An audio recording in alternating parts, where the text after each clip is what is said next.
Okay, so next आता है straight line. यहाँ पे हो गया अपना रेक्टेंगल पार्टीशन कोऑर्डिनेट ज्योमेट्री। तो नेक्स्ट आता है स्ट्रेट लाइन। तो स्ट्रेट लाइन क्या है? तो स्ट्रेट लाइन तो if you take 3 points they are collinear. तो होता क्या है, एक पॉइंट से एक ही लाइन पास होती है, एक इनफाइनाइट लाइन पास होती है। एक पॉइंट से इनफाइनाइट लाइन पास होती है, दो पॉइंट से एक ही लाइन पास होती है। तो उसकी इक्वेशन, अब उसकी इक्वेशन क्यों ढूंढ रहे हैं? तो इस लाइन की इक्वेशन क्यों ढूंढ रहे हैं? वो इक्वेशन हमें हेल्प करेगा इस पे लाई करने वाले सारे कोऑर्डिनेट्स निकालने में। तो उससे पहले कुछ कॉन्सेप्ट्स हैं, वो कॉन्सेप्ट अपने को समझने हैं। तो पहला है इंक्लिनेशन। इंक्लिनेशन तो तीन कॉन्सेप्ट्स हैं, वो तीन कॉन्सेप्ट अपने को समझने हैं, फिर वो पूरा स्टेप बाय स्टेप एक्सटेंड हो जाएगा। तो इंक्लिनेशन, इंक्लिनेशन क्या होता है? The line making an angle with positive x axis in anti clockwise direction. I put this arrow, तो इसका मतलब है एंटी क्लॉकवाइज। तो ये एरो स्पेसिफिक हो जाएगा। तो ये एरो क्या होगा? स्पेसिफिक हो जाएगा। तो इससे क्या फर्क पड़ेगा? अगर ऐसे लिया और ऐसे लिया, ये नेगेटिव एंगल होगा। तो दिस इज -45 डिग्री, मान लो माइनस थीटा, ये हो जाएगा थीटा। तो इंक्लिनेशन होता है the line making an angle with positive x axis in anti clockwise direction. तो this is known as inclination. And inclination 0 से लेके पाई तक हो सकता है, 0 से लेके पाई तक हो सकता है। क्लोज इंटरवल 0 से लेके क्लोज इंटरवल पाई। तो it is close interval 0 close interval pi. Vector में भी यही होता है, angle between vector is a close interval 0 से क्लोज इंटरवल पाई। अब एक बार बच्चे को कंफ्यूजन होता है कि पाई क्यों लिया जब 0 ले ही लिया, क्योंकि 0 वाली कौन होगी? लाइन ऐसी होगी, और पाई वाली लाइन कैसी होगी? ऐसी होगी, और इस पर कोई डायरेक्शन नहीं होती, वेक्टर में होती है डायरेक्शन, यहां तो होती नहीं है। तो फिर ये क्लोज 0 क्लोज पाई, तो कहीं एक पे ले लेते तब भी चलता। तो ये पाई को क्लोज क्यों लिया? तो एक्चुअली इंक्लिनेशन के साथ क्या हो रहा है? whenever there is an angle there must be a supplementary angle. Whenever there is an angle there must be a supplementary angle. So for 15 degree there is a 165 degree, for 30 degree 150 degree, for 75 degree it's a 105 degree. So for 0 degree it is a 180 degree.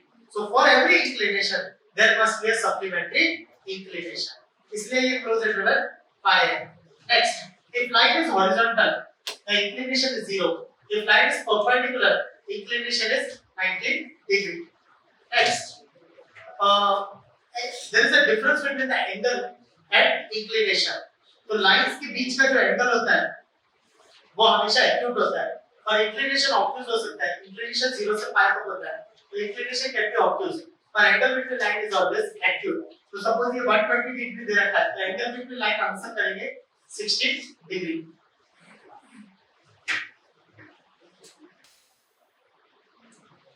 Next एक remark आता है कि equally inclined to coordinate axis, equally inclined to coordinate, तो equal angle बना रही है। तो अगर ये इक्वल एंगल है, राइट एंगल ट्रायंगल है, तो ये आइसोसेलेस हो जाएगा, तो इसको 45 होना ही पड़ेगा। 45 डिग्री 45, ये हो जाएगा 45 डिग्री। लेकिन ऐसा भी हो सकता है ये भी 45 डिग्री है, ये भी 45 डिग्री, तो उस केस में आएगा 135 डिग्री, क्योंकि inclination anti clockwise angle, anti clockwise direction होता है। तो if line is equally inclined to coordinate axis, then theta is equal to 45 degree or 135 degree. तो स्ट्रेट लाइन समझने से पहले हम लोग को तीन कॉन्सेप्ट समझना है। तो तीन कॉन्सेप्ट है, पहला इंक्लिनेशन, दूसरा स्लोप, तीसरा इंटरसेप्ट। तो इंक्लिनेशन हो गया, स्लोप। स्लोप होता है tangent of inclination, tangent of inclination. कई बार क्वेश्चन में टेंजेंट वर्ड यूज होता है। तो tangent of an angle, then it is a tan theta. Tangent at a point, then वो ए होगी, टेंजेंट आएगी। तो टेंजेंट कई बार ऐसे टेंजेंट वर्ड लिख के देता है वो, तो फिर वो कंफ्यूजन आता है। कई बार क्वेश्चन में वो क्या करता है, कॉट नहीं बोलता, को टेंजेंट बोल देता है। तो इस तरह से तो टेंजेंट वर्ड अगर, तो tangent at a point, tangent of an angle, तो टेंजेंट ऑफ एन एंगल यानी tan theta. Tangent at a point मतलब लाइन, तो एक लाइन की बात कर रहा है, एक फिगर की बात कर रहा है। तो tangent of an angle inclination is the slope, and this is denoted as f। 3D में ये डायरेक्शन कोसाइन होता है, 3D में DC चल रही होती है, 3D में denoted by L and H। तो वैल्यूज होती है cos alpha cos beta cos gamma, और वहां पे जो अल्फा बीटा गामा होता है वो होता है डायरेक्शन एंगल्स। नेक्स्ट, तो tan थीटा की वैल्यू होती है -1 माइनस इंफिनिटी से इंफिनिटी के बीच में, माइनस इंफिनिटी से इंफिनिटी के बीच में। नेक्स्ट, कभी भी जब स्लोप सोचना हो, जब भी कभी स्लोप की वैल्यू दे रखे हैं तो always think about the angle. जब कभी भी स्लोप की वैल्यू दे रखे हैं तो think about the angle.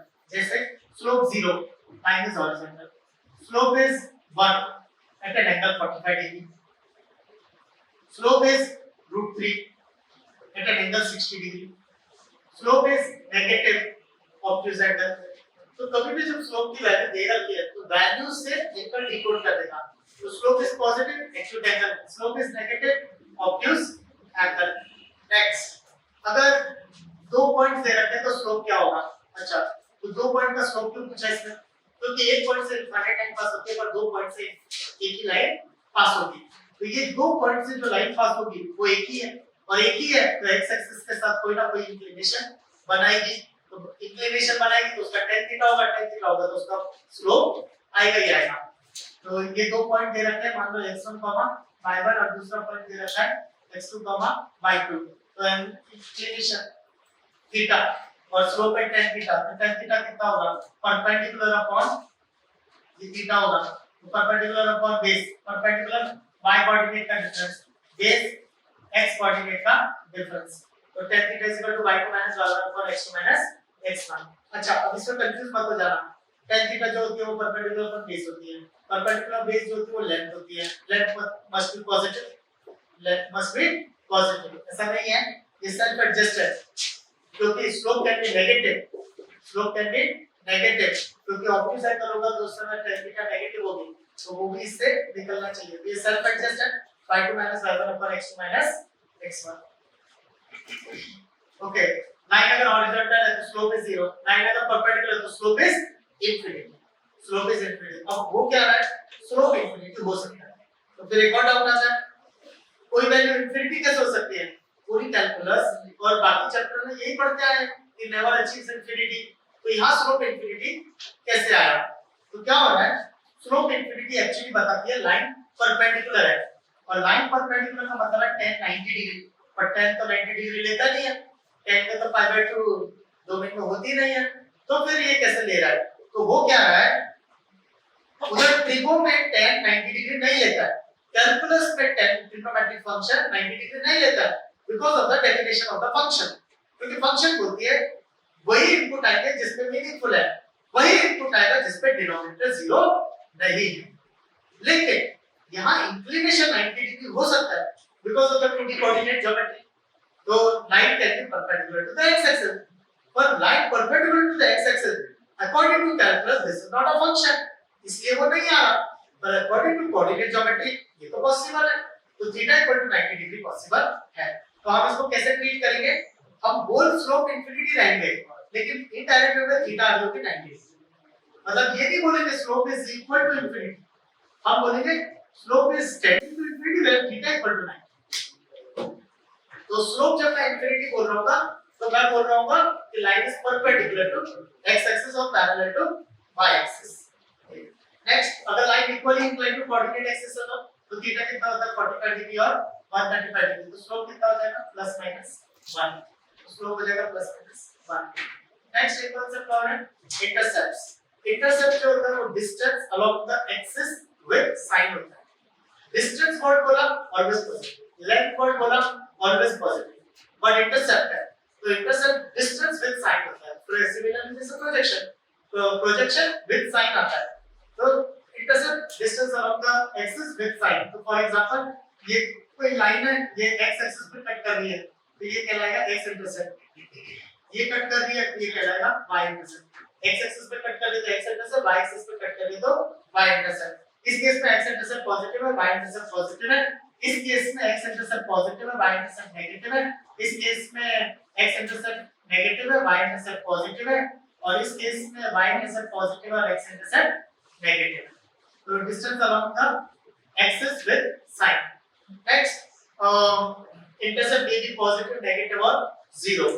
intercept may be positive, negative, ये अभी डिस्कस किया, 0 ओरिजिन से पास हो गई। तो नेक्स्ट, अगर पैरेलल टू x एक्सिस है तो देखो पैरेलल टू x एक्सिस है तो x एक्सिस को इंफिनिटी पे कट करती हुई दिख रही है, तो इसका x इंटरसेप्ट हो जाएगा इंफिनिटी, लेकिन इसकी y इंटरसेप्ट फाइनाइट होगी, तो y इंटरसेप्ट इज फाइनाइट। और लाइन अगर पैरेलल टू y एक्सिस है तो x intercept is finite, and y intercept is infinity.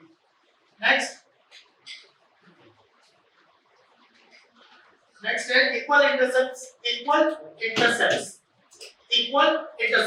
अब equal intercept में एक ये पॉसिबिलिटी है और एक ये पॉसिबिलिटी है. कई बार ये मिस्टेक हो जाती है ये वाली.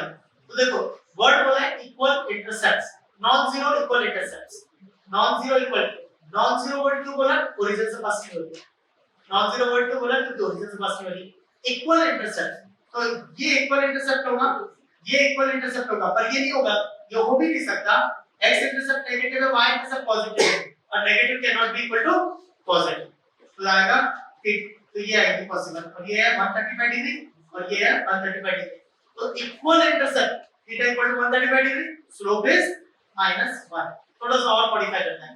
Non zero equal intercept in magnitude, non zero not passing through origin, equal intercept in magnitude, मतलब लेंथ बराबर होनी चाहिए, डायरेक्शन डजंट मैटर. तो इस बार ये भी आ जाएगा. तो थीटा इक्वल टू 45 डिग्री, तो उस केस में होगा स्लोप प्लस माइनस, और ये भी आएगा, ये भी आएगा, ये भी आएगा और एक और ये भी आएगा. तो चारों पॉसिबल है. Inclination 45 degree 135 degree, slope is plus minus 1.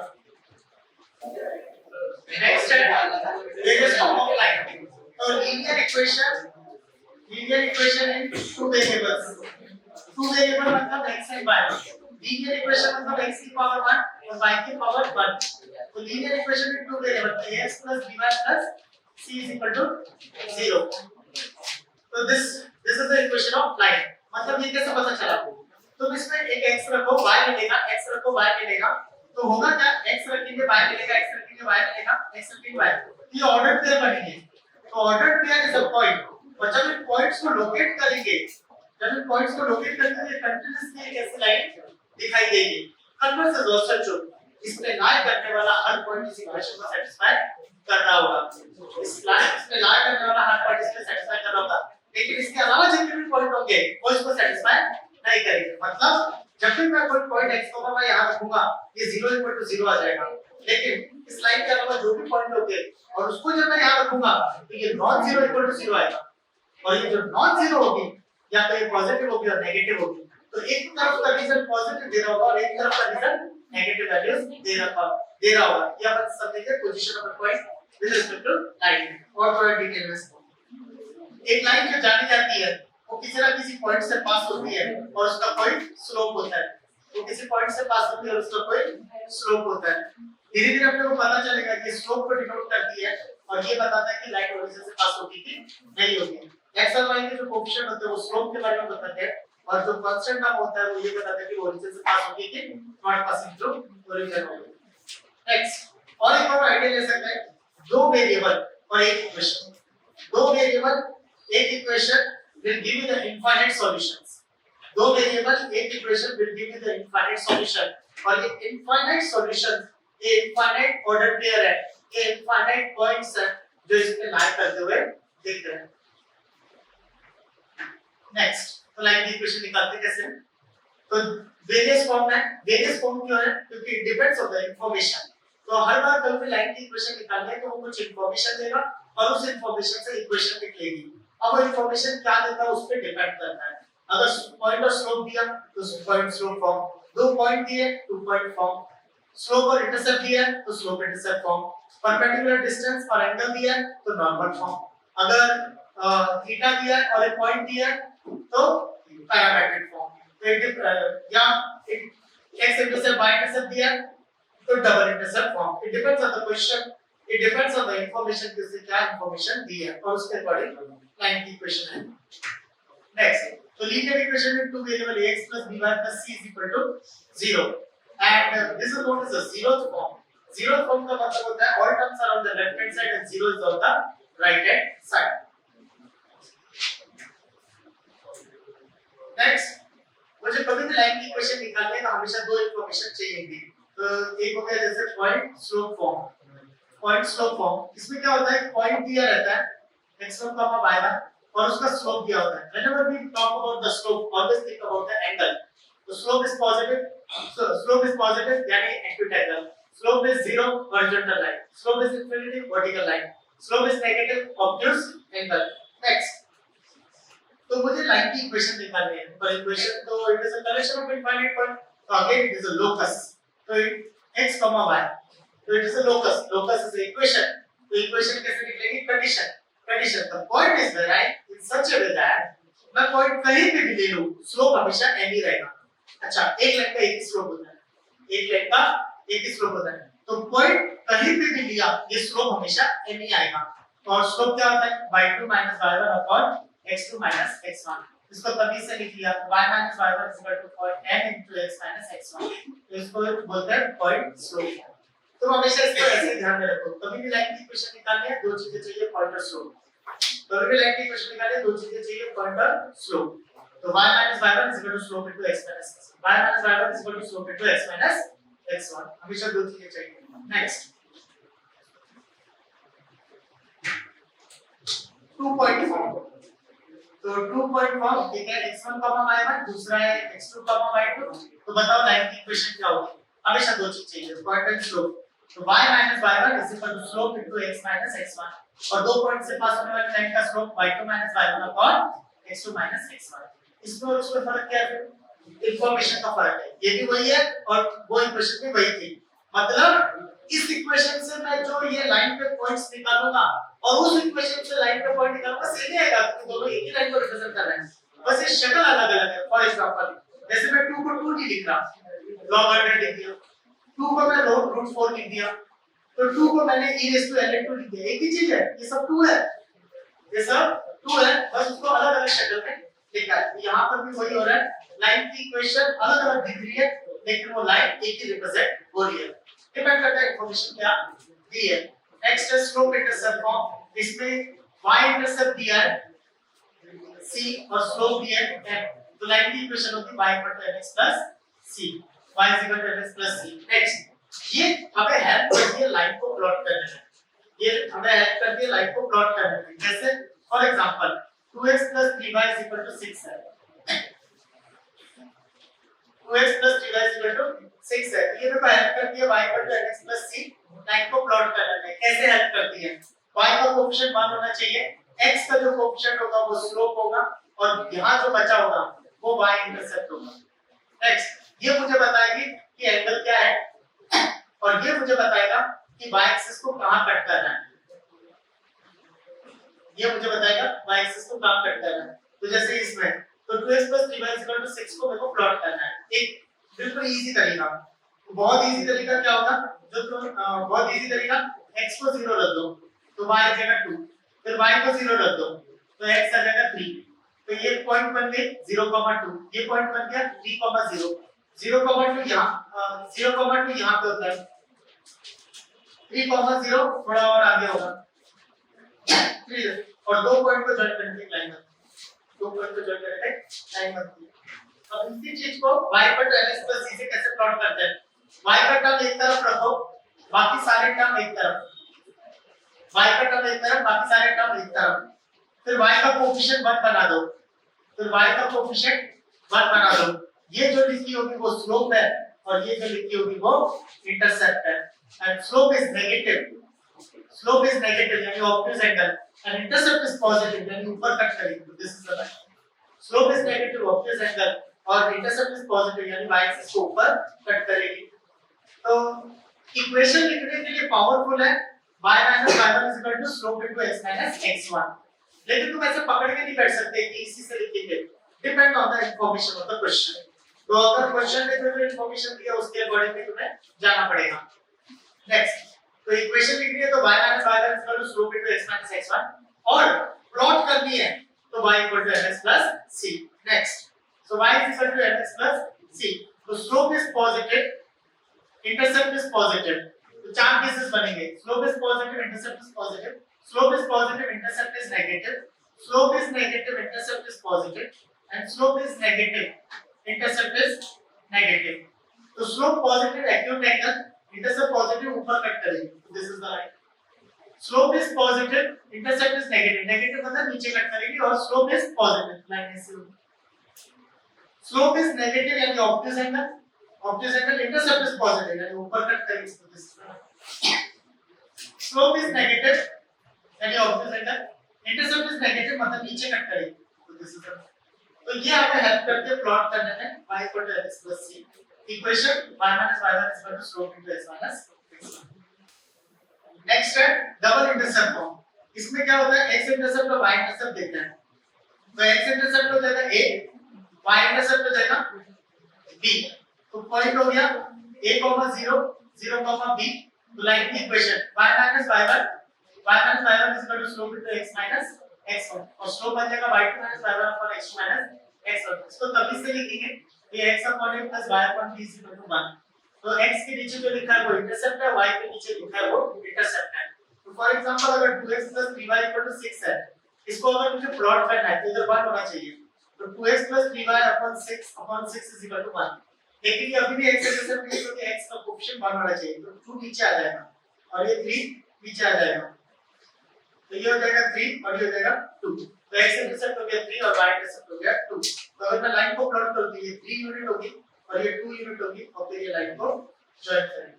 Next अगर तुम इसको कभी यूज करते हो तो देखो, अगर तुम कभी मान लो अज्यूम करना पड़े कि लेट सपोज एक लाइन है, तो अज्यूम कर सकते हो ax by c 0।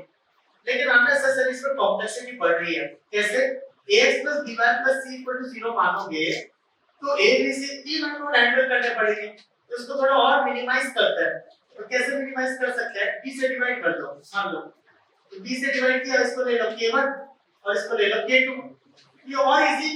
तो दो ही अननोन रह जाएंगे, या उससे अच्छा क्या कर सकते हैं y mx c, तो ये और इजी हो जाएगा। पहली चीज दो अननोन रह जाएंगे, दूसरी चीज f और c जो वैल्यू आएगी वो ऑटोमेटिकली किसी चीज को रिप्रेजेंट कर रही होगी, तो f स्लोप को रिप्रेजेंट कर रहा होगा और c इंटरसेप्ट को रिप्रेजेंट कर रहा होगा। तो कभी भी तुम अगर लाइन अज्यूम करनी पड़ी तो यहां से चालू कर सकते हो। नेक्स्ट इसके अंदर कुछ भी अजम्पशन नहीं है, लेकिन अगर कभी मान लो तुम्हें लेट अस सपोज लाइन अगर ये अज्यूम करनी पड़ी तो इसमें केसेस है और केस क्या है? ये जो इक्वेशन है ये ओरिजिन से पास नहीं होती। क्यों? क्योंकि denominator can never be 0, but line तो ओरिजिन से पास हो सकती है, तो इसके अंदर ऑलरेडी अजम्पशन चल रहा है नॉट पासिंग थ्रू ओरिजिन। तो ये कब यूज करेंगे? जब क्वेश्चन में लिखा होगा not passing through origin, question में लिखा होगा नॉन जीरो इंटरसेप्ट, तो उस केस में कर सकते हो। लेकिन अगर नहीं दे रखा और तुम्हें यूज करनी है तब तुम क्या करोगे? केसेस बनाओगे, when the line is not passing through origin और when the line is passing through origin, तो अलग से केस बनाना।